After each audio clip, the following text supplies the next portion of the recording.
Assalamualaikum warahmatullahi wabarakatuh. Perkenalkan, nama saya Mila Ajkia, mahasiswi Universitas Muhammadiyah Tasikmalaya.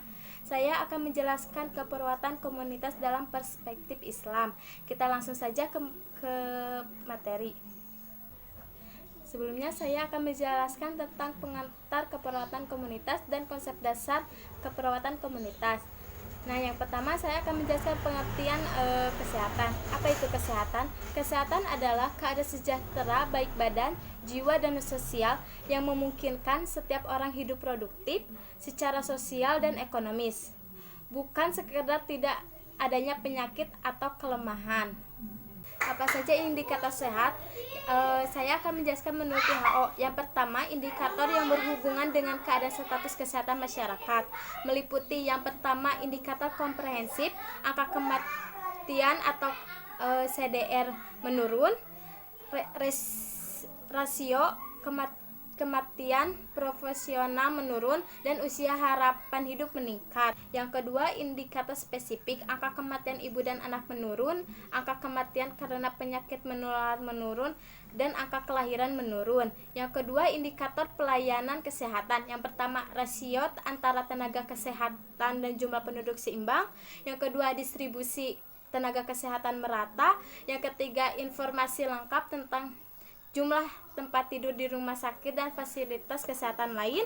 Yang keempat, informasi tentang jumlah sarana pelayanan kesehatan, diantaranya rumah sakit, puskesmas, poliklinik, rumah bersalin, dan pelayanan kesehatan lainnya. Apa aja karakteristik dan perilaku sehat? Ada beberapa karakteristik. Yang pertama, adanya peningkatan kemampuan dari masyarakat untuk hidup sehat. Yang kedua, mampu mengatasi masalah kesehatan sederhana melalui upaya pengangkatan kesehatan atau health promotion. Yang kedua, pencegahan penyakit atau health prevention. Yang ketiga, penyembuhan atau curative health, dan pemulihan kesehatan atau rehabilitatif health, terutama untuk ibu dan anak. Yang ketiga, berupaya untuk meningkatkan kesehatan lingkungan, terutama penyediaan sanitasi dasar yang dikembangkan dan dimanfaatkan oleh masyarakat untuk meningkatkan mutu lingkungan hidup. Yang keempat, selalu meningkatkan status gizi masyarakat berkaitan dengan peningkatan status sosial ekonomi masyarakat. Dan yang kelima, berupaya selalu menurunkan angka kesakitan dan kematian dari berbagai sebab dan penyakit. Terus apa saja perilaku sehat? Yang pertama, manusia seimbang. Yang kedua, olahraga teratur. Yang ketiga, tidak merokok. Yang keempat, tidak meminum alkohol atau minuman keras. Yang kelima, istirahat dengan cukup. Yang keenam, mengendalikan stres. Dan yang ketujuh, perilaku atau gaya hidup lain yang positif bagi kesehatan.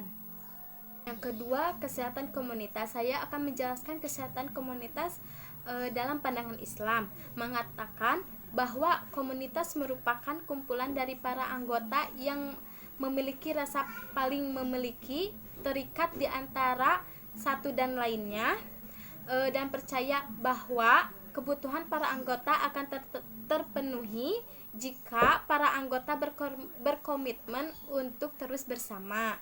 Sedangkan komunitas Islam merupakan sebuah kelompok sosial dari beberapa individu muslim dari berbagai latar belakang yang berbeda, yang pada dasarnya memiliki tujuan dan ketertarikan yang sama untuk menyiarkan Islam, di mana individu-individu di dalamnya memiliki kepercayaan, maksud, kebutuhan, sumber data, resiko, frekuensi, serta jumlah kondisi yang sama.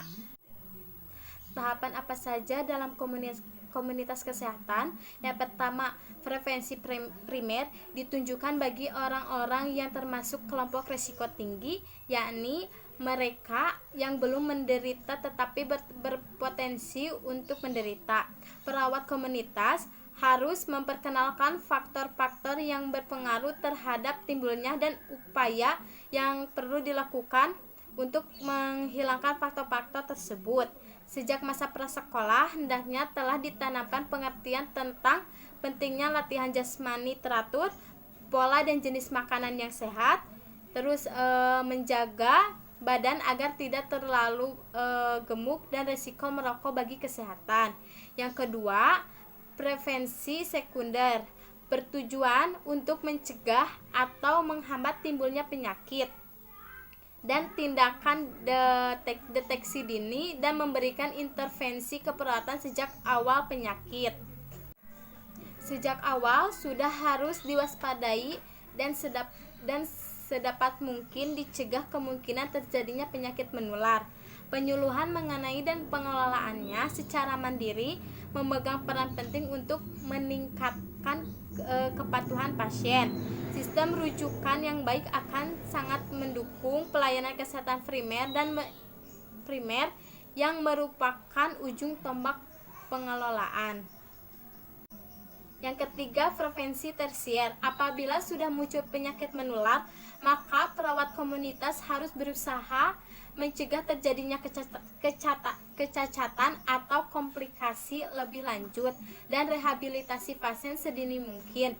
Sebelum kecacatan tersebut menetap, pendidikan kesehatan bertujuan untuk melindungi upaya rekonstitusi, yaitu mendorong untuk patuh mengikuti program PKP, pendidikan kesehatan kepada keluarga untuk mencegah hipoglikemi terulang dan memelihara stabilitas klien.